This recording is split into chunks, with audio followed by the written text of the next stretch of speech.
My dear student, well wishes to you all. Let us start again linear equation in two variables. Practice set 1.5 word problem का ये question है। इस exercise में पूरा का पूरा वर्ड प्रॉब्लम है। अब बात आती है कि वर्ड प्रॉब्लम को हम कैसे सॉल्व करें। जैसे इस क्वेश्चन को पढ़िए, लिखा है two numbers differ by 3 and the sum of the twice the smaller number and thrice the greater number is 19. Find the numbers. Two numbers differ by 3. दो नंबर है जिनमें 3 का अंतर है। The sum of twice the smaller number and thrice the greater number. बड़े वाले number का 3 गुना और छोटे वाले नंबर का 2 गुना का सम मतलब योगफल 19 है। Find the numbers. तो आपको वो नंबर फाइंड आउट करने हैं। तो इस तरह के सवाल को कैसे करते हैं उसको समझिए। सबसे पहले हम इस एक्सरसाइज से आगे बात करते हैं। मान लीजिए ऐसा क्वेश्चन बोर्ड में आ जाता है, आपके फाइनल एग्जाम में आता है बोर्ड के, तो सबसे बात होती है कि हम पहचानेंगे कैसे कि ये क्वेश्चन लीनियर इक्वेशन का है कि क्वाड्रेटिक इक्वेशन का है। क्योंकि दोनों से वर्ड प्रॉब्लम के क्वेश्चन किसी में से चाहे लीनियर इक्वेशन का आ जाए चाहे क्वाड्रेटिक इक्वेशन का आ जाए, तो वहां पे हमें जज करना होता है कि हम कैसे जज करेंगे, कैसे पहचानेंगे, आइडेंटिफाई करेंगे कि भाई ये लीनियर इक्वेशन से सॉल्व होगा और एक क्वाड्रेटिक इक्वेशन से। तो मैं आपको बताता हूं कि जब लीनियर इक्वेशन के क्वेश्चंस होंगे वर्ड प्रॉब्लम के, तो वहां पे दो कंडीशन क्वेश्चन में दी हुई होगी, और जहां पे क्वाड्रेटिक इक्वेशन होगा वहां पे एक ही कंडीशन दिया रहेगा, क्वाड्रेटिक का सवाल होगा। लीनियर इक्वेशन में कभी कभी एक ही कंडीशन दिया रहता है, दूसरा थ्योरम होता है या कोई रूल अप्लाई होता है। जैसे कोई सर्कल दिया हुआ है, सर्कल में एक सेमी सर्कल है, उसके अंदर ट्रायंगल बनाया गया है और दिया है कि भाई कोई एक एंगल है दूसरे एंगल से बड़ा या छोटा है, एक कंडीशन दिया है और दूसरा दिया नहीं है। लेकिन दूसरा हमें थ्योरम से पता है कि सेमी सर्कल में जो एंगल इंस्क्राइब्ड होता है सरकमफेरेंस पे वो 90 डिग्री का होता है। तो हमें तो बचा दोनों एंगल जो होंगे वो 90 होंगे। तो इस तरह से हमें एक थ्योरम से पता चल जाता है। तो कभी कभी ऐसी परिस्थिति बनती है, कंडीशन होता है कि जहां पे linear equation in two variable में एक ही कंडीशन दिया रहता है। तो ऐसी स्थिति में हम ये जज करेंगे कि भाई एक कंडीशन दिया है तो दूसरा थ्योरम हो सकता है। अदरवाइज और केसेस में नॉर्मली लीनियर इक्वेशन में दो कंडीशन दिया रहेगा और क्वाड्रेटिक इक्वेशन में सिर्फ एक ही कंडीशन दिया रहेगा। तो सम पढ़ने से पता चल जाता है, क्वेश्चन पढ़ने से पता चल जाता है कि भाई ये क्वाड्रेटिक इक्वेशन से सॉल्व होगा और एक लीनियर इक्वेशन से। तो आप भली बात समझ गए होंगे कि ऐसे क्वेश्चंस जिसमें दो कंडीशन दिया होगा उसे हम लीनियर इक्वेशन बना के सॉल्व करेंगे। तो लीनियर इक्वेशन बनाने के लिए हमें दो वेरिएबल की जरूरत होती है, तो हम वहां पे दो वेरिएबल मानते हैं। सपोज कर लेते हैं। अब सवाल सॉल्व कैसे करें, क्या स्टेप लें?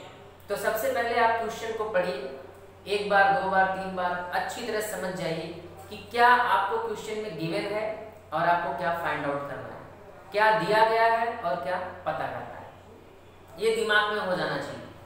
उसके बाद ये ज्यादातर क्वेश्चन में जो पूछा जाता है उसी को हम सपोज करते हैं। ज्यादातर केसेस में, बहुत कम केसेस होते हैं जहां पे जो पूछा जाता है उसको हम सपोज नहीं करके दूसरा सपोज करते हैं। लेकिन मोस्टली ज्यादातर क्वेश्चन में यही देखा जाता है कि जो क्वेश्चन में पूछा जाता है उसी को सपोज कर लेते हैं, उसी को लेट करते हैं। उसके बाद हम क्वेश्चन को जैसे जैसे हम आगे बढ़ेंगे पढ़ते हुए, क्वेश्चन में जैसे जैसे दिया गया है वैसे वैसे ही हम आगे बढ़ेंगे। शुरू में जो दिया है उसके अनुसार, फिर उसके बाद क्या दिया है उसको, फिर उसके बाद क्या दिया है, ऐसे। तो जो क्वेश्चन होते हैं उस क्वेश्चन में सीक्वेंस मतलब एक पर्टिकुलर ऑर्डर में ही सवाल करेंगे। शुरू में जो क्वेश्चन दिया, जो इंफॉर्मेशन दिया है उसको मानिए, उसके बाद क्या इन्फॉर्मेशन, फिर उसके बाद क्या इन्फॉर्मेशन, जैसे जैसे दिया है वैसे वैसे ही क्वेश्चन को आप सॉल्व करेंगे। तो मुझे लगता है समझ गए होंगे। दो इक्वेशन बन जाते हैं लीनियर इक्वेशन में और दोनों इक्वेशन को सॉल्व कर लेते हैं तो हमें वैल्यूज पता चल जाती है। तो माय डियर स्टूडेंट, अगर आपको समझ में नहीं आया होगा तो एक बार फिर से सुनिए। हम क्वेश्चंस को अच्छे से पढ़ते हैं 2 बार 3 बार, उसमें दिए गए इंफॉर्मेशन को अपने दिमाग में रख लेते हैं, जो पूछा जाता है उसको भी अपने दिमाग में रख लेते हैं। फिर हम 2 वेरिएबल्स को हम सपोज कर लेते हैं, ज्यादातर हम वही सपोज करते हैं जो क्वेश्चन में पूछा जाता है, और उसके बाद शुरू से सम्स को पढ़ते हुए आगे बढ़ते हैं और सम जैसे जैसे कहता जाता है वैसे वैसे हम करते जाते हैं। हमें 2 इक्वेशन मिलते हैं, दोनों साइमल्टेनियस इक्वेशन को हम सॉल्व कर लेते हैं और फिर हमें उसका आंसर मतलब सॉल्यूशन मिल जाता है। तो चलिए शुरू करते हैं। यहाँ पे लिखा है 2 numbers differ by 3। अब देखिए 2 नंबर में 3 का डिफरेंस है, तो अब डिफरेंस है इसका मतलब एक छोटा होगा एक बड़ा होगा, एक स्मॉलर होगा और एक लार्जर होगा, एक ग्रेटर होगा। तो आप मान सकते हैं कि चलिए शुरू करते हैं। तो यहाँ पे सॉल्यूशन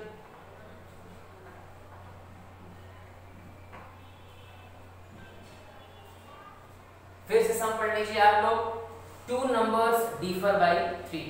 2 नंबर है जिनमें डिफरेंस 3 का है। Sum of twice the smaller number, छोटे वाले नंबर का 2 times and thrice the greater number, और ग्रेटर नंबर मतलब बड़े वाले नंबर का 3 टाइम 3 गुना। इन दोनों को अगर हम सम करें तो हमें 19 मिलता है। Find the numbers. तो हम सपोज कर लेते हैं सॉल्यूशन में, लेट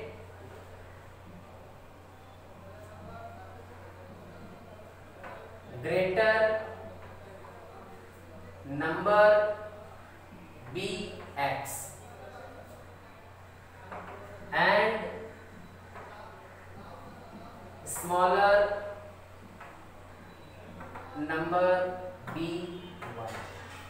इस तरह से हमने लेट कर लिया। ठीक है, अब सवाल हम पढ़ेंगे। सवाल क्या कहता है? 2 numbers differ by 3। शुरू से करेंगे, जैसे जैसे सम कहता जाएगा वैसे वैसे हम करते जाएंगे। 2 numbers differ by 3, ये पहला कंडीशन है। तो लिखेंगे by फर्स्ट कंडीशन।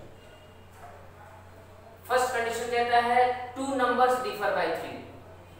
तो ग्रेटर नंबर है x और स्मॉलर नंबर है y, इसका डिफर मतलब डिफरेंस कितना है भाई? 3। तो ये हमारे इक्वेशन नंबर 1 हो गया। फिर आगे बढ़ते हैं। द सम मतलब योगफल, sum the twice the smaller number and thrice the greater number. तो दूसरा कंडीशन कहता है कि स्मॉलर नंबर का ट्वाइस कर लीजिए और ग्रेटर नंबर का थ्राइस। तो ग्रेटर नंबर x है उसका बाय सेकंड कंडीशन, ये सेकंड कंडीशन हो गया।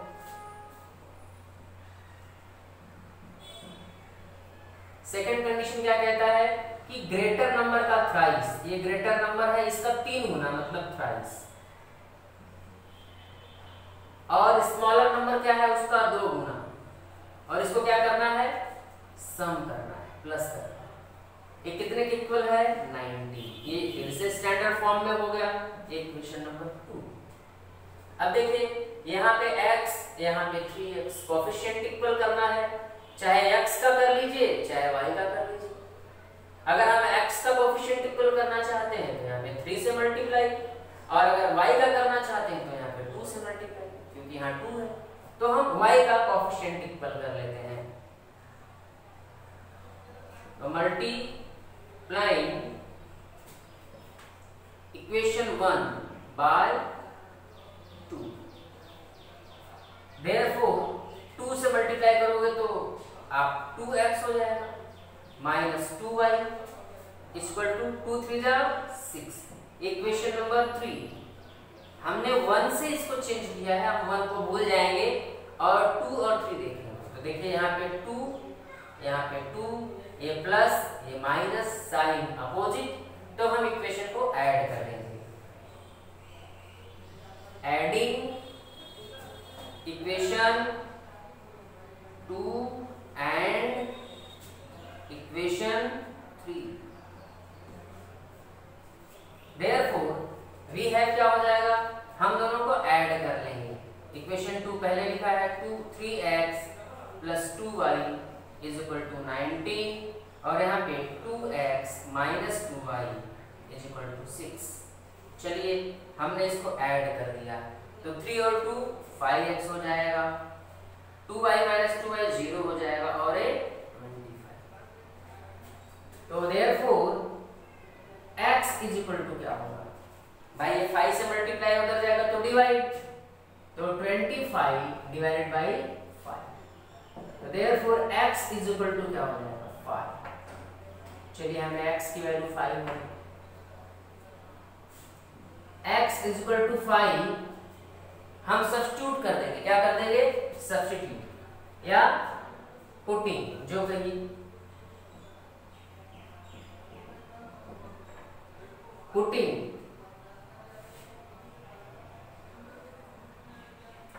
x = 5 इन इक्वेशन, चलिए 1 में रख देते हैं 1। वी हैव क्या होने वाला है भाई, 1 में रख दीजिए, x की जगह पे कितना आ जाएगा 5, x की जगह पे 5 - y और = क्या हो जाएगा 3। Therefore -y, क्योंकि y की वैल्यू निकालनी है तो y को यही रहने दीजिए, बाकी को दूसरी तरफ लेके जाइए कांस्टेंट को। तो ये 3 ये प्लस उधर जाएगा तो माइनस, इसलिए -y = क्या हो जाएगा -2। माइनस माइनस कैंसिल हो जाएगा या माइनस से मल्टीप्लाई कर दीजिए दोनों साइड में, तो y की वैल्यू क्या हो जाएगी, तो x 5 और y 2। तो इस जो हमने सपोज किया था उसको लिख देंगे। Therefore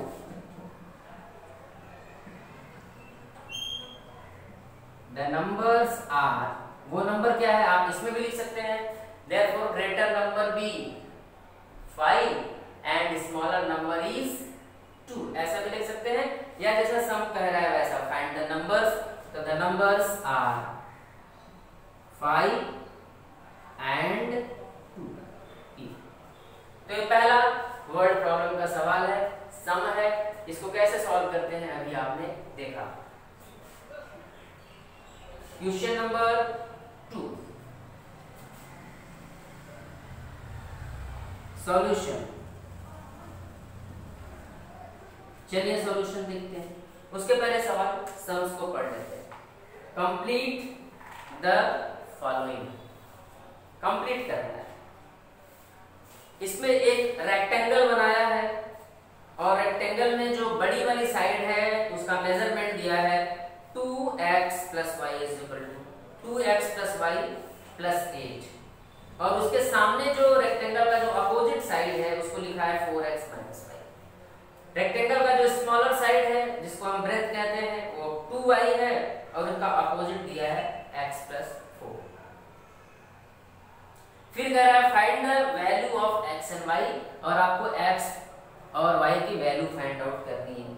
और अगर x और y की वैल्यू फाइंड आउट कर लेते हैं तो find the perimeter and area. उसके बाद आपको उस रेक्टेंगल का पेरीमीटर और एरिया कैलकुलेट करना है। तो आप उसको बोर्ड पे देख लेते हैं, डायग्राम आपको बना देते हैं। कहता है I am rectangle, I am a rectangle।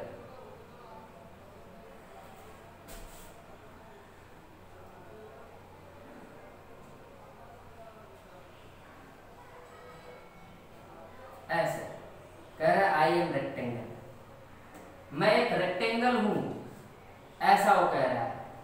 कोई बात नहीं, एक रेक्टेंगल है। कह रहे हैं कि जिसका लार्जर साइड है वो है 2x + y + 8, 2x + y और +8, और इसका जो अपोजिट साइड है उसको 4x - y, 4x - y, और जो ये वाला साइड है इसको बताता है कि 2y है। और इसका अपोजिट साइड है x प्लस 4। ये क्वेश्चन कह रहा है आई एम रेक्टेंगल। अब आप जानते हैं ये ज्योमेट्री का है, थ्योरम है, आपने बेसिक है कि कोई भी रेक्टेंगल होता है, रेक्टेंगल एक पैरेललोग्राम होता है। Rectangle is a parallelogram whose one angle is 90 degree at least। ऐसा पैरेललोग्राम जिसका एक एंगल 90 डिग्री हो उसको रेक्टेंगल कहते हैं। भाई तो इसका एक एंगल 90 डिग्री है और एक एंगल 90 हो गया तो सभी एंगल 90 डिग्री हो जाएंगे, ये रेक्टेंगल हो गया। फिर अगर रेक्टेंगल है, पैरेललोग्राम है, तो उसके अपोजिट साइड क्या होते हैं? कॉन्ग्रुएंट होते हैं। तो ये इसके इक्वल हो जाएगा और ये इक्वल, कंडीशन मिल गया। पहला condition this side equal to this side and मतलब length equal to length and breadth equal to breadth, ऐसा। और यहां पे सपोज नहीं करना है भाई, because x and y are given, तो देयर इज नो सपोजिशन। यहां पे कुछ सपोजिशन करने की जरूरत नहीं है बिकॉज दिया हुआ है। तो इसका सॉल्यूशन करते हैं। तो सॉल्यूशन में तो आप जानती हैं कि opposite side of rectangle are congruent. इसको लिख लेते हैं, लिखेंगे सिंस अपोजिट, ये सिंस की साइन है, since opposite sides of rectangle are congruent, opposite side of rectangle are congruent। तो therefore अगर ऐसा है तो क्या होगा? तो therefore 2x plus y equal to 8, 2x plus y equal to 8 हो जाएगा। therefore 2x plus y plus 8 ये इक्वल किसके हो जाएगा?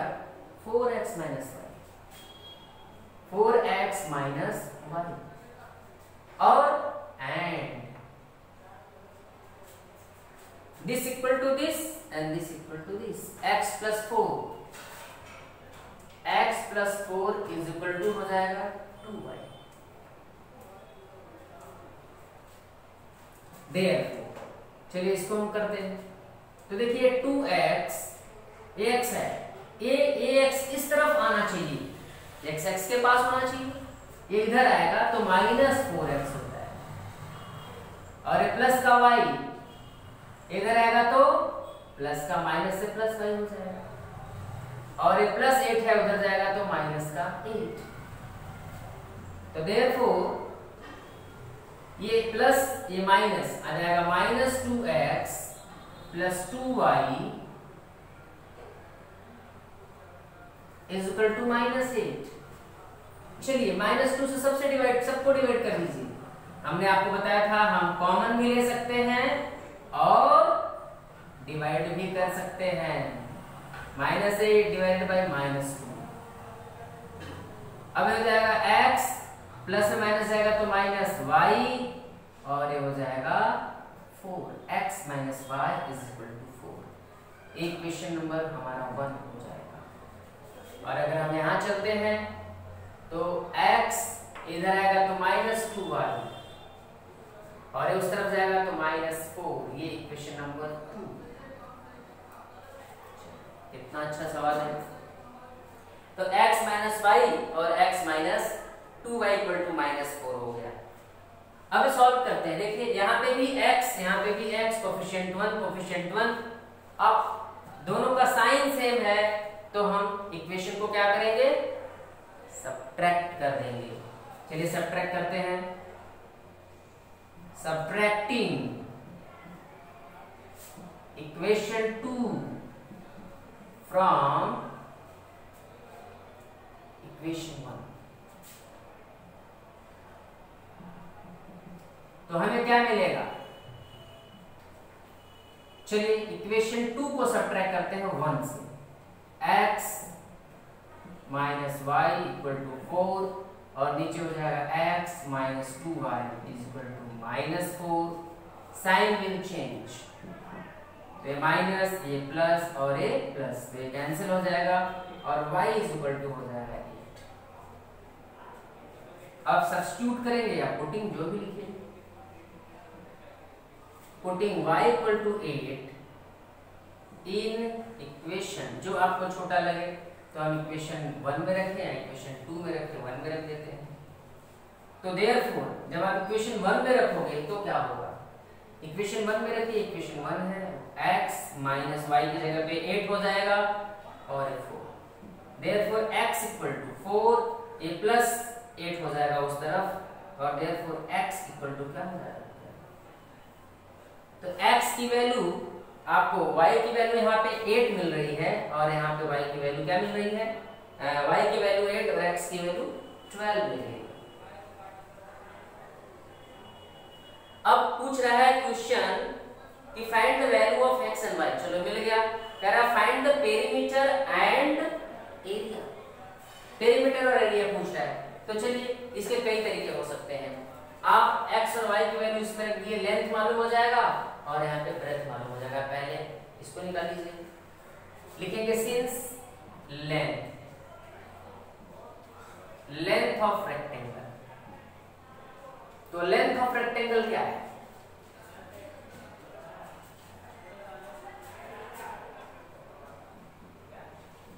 चलिए लेंथ ऑफ रेक्टेंगल चाहे आप इसको ले लीजिए चाहे इसको ले लीजिए बीच में, चलो इसको ले लेते हैं 4y या 4x माइनस, तो 4 की value 4y minus y, 4x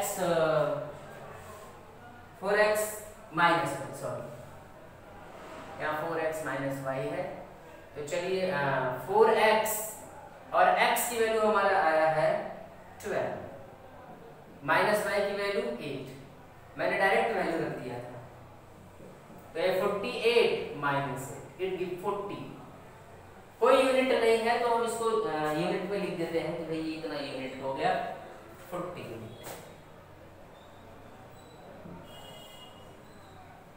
चलिए 40 यूनिट्स हो गए, लेंथ मालूम हो गया, तो ब्रेथ क्या है, चलिए ब्रेथ है आपका 2y लीजिए, तो 2y की वैल्यू 8, ये हो जाएगा 16 यूनिट्स। अब लेंथ मालूम ब्रेथ मालूम, एरिया कैलकुलेट कर लीजिए,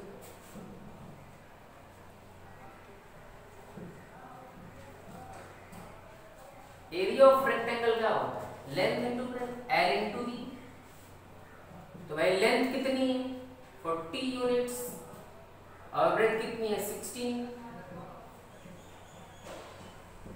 स्क्वायर यूनिट हो जाएगा,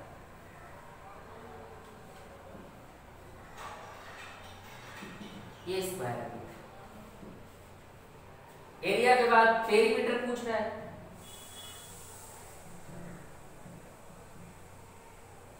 perimeter of rectangle, perimeter of rectangle क्या होता है, 2 into length plus breadth, 2 L कितना है भाई, L 16 यूनिट है, ब्रेथ कितनी है 40 है, ये लेंथ 40 है, ब्रेथ कितनी है 16, तो इन दोनों को ऐड किया तो 56 और मल्टीप्लाई कर दिया तो 1 यूनिट होगा। तो इस तरह से आपका पेरीमीटर भी मिल गया और एरिया भी मिल गया। अब आप समझ गए होंगे इस सम्स को, कोई दिक्कत है पॉज